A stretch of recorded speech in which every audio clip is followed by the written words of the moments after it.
Hello again from Central Virginia. This is the very last day of November and it has gotten cold here in Central Virginia. It has been such a mild October and such a mild fall.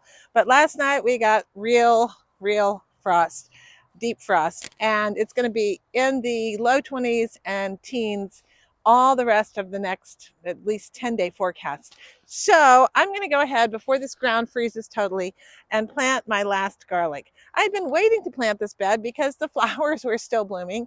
And yesterday I knew it was going to frost, so I came out and picked all of them. Today I came out and yep, they were very much gone. So I just pulled them up and now I'm going to plant my main garlic bed. I had planted some garlic at a couple of other places. This particular garlic order got sent late and they only had one kind left, and that's Inchellium. Inchellium garlic is a soft neck garlic, not a hard neck garlic. I have a fair amount of it from Southern Exposure Seed Exchange, and I like their product. It's a good organic garlic. So I'm going to go ahead and plant this, and I'll show you how and what I'm going to do in this bed. For those of you who follow me, you may recognize this as what I call my external kitchen garden bed. This is a no-dig bed that has been made, I guess I've been using now for about 4 years. Each year the soil keeps getting a little bit better and better and better. Normally my soil is very clay-like. This is lovely and friable even now in November. It's got some moisture in it, and it's no longer so compacted as it used to be. That's because this is a no-dig garden. I have just pulled all of the flowers out, and I'm going to go ahead and pick out the last of these little bits of grass and things that are growing. I don't want that stuck in there. It's a good time to get any weeding done.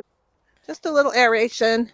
If I find any rocks, which I haven't yet, it just breaks it up just a little. It's really not compacted at all, and this is probably an unnecessary step in this particular bed.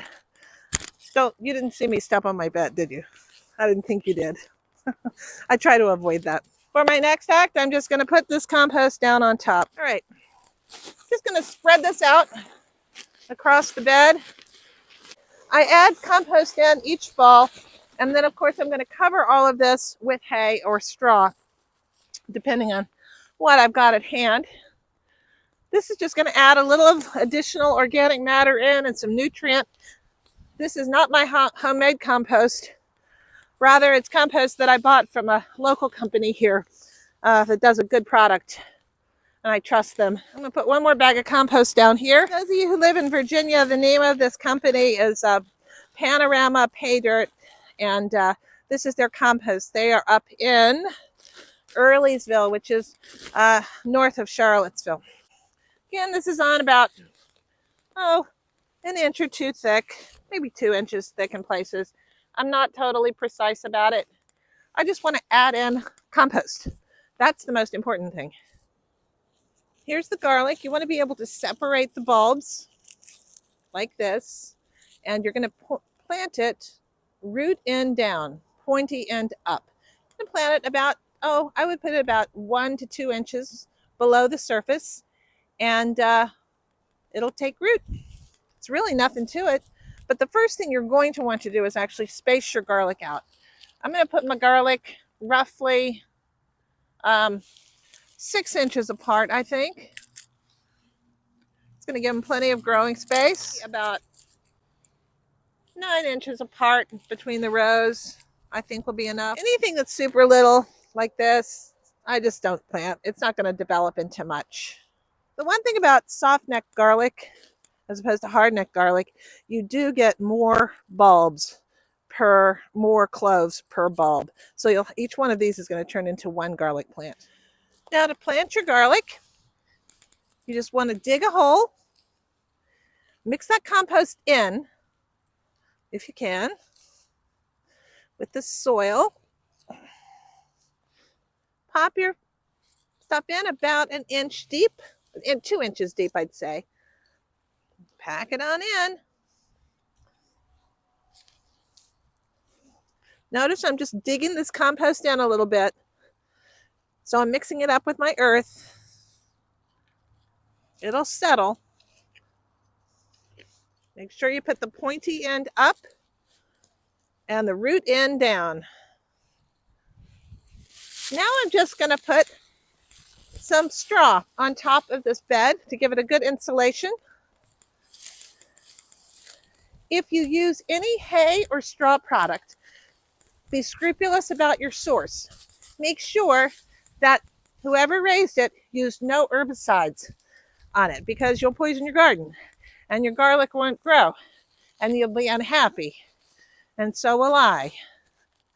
Any rate, you may get some seeds in here. I find if you get seeds in your hay or straw, this is straw, not hay, they're easy to pull up out of the mulch. They're usually superficially rooted.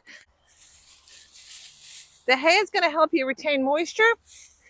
It'll add organic material into the area. Worms will like it. You always want to have nice worms in your garden. Well, I know I have a lot of videos on garlic, but sometimes I have someone new to my channel and they're not digging back through past videos. But I also have a playlist called All About Alliums that is all about planting alliums, garlics and onions and things like that. So planting garlic is easy. Growing garlic is easy. I have found that I used to be kind of intimidated by it when I first started gardening. I thought, oh, that must be hard. It just takes time. You plant it in the fall and you don't harvest it until, about around here. I'll probably harvest mine mid-June. It can go a little bit longer, but I like to get my flowers in. So anyway, thank you so much for watching. I hope you're doing well as we move into December, the quiet months for gardening. Thanks so much. Take care. Bye. Looking good. Looking good.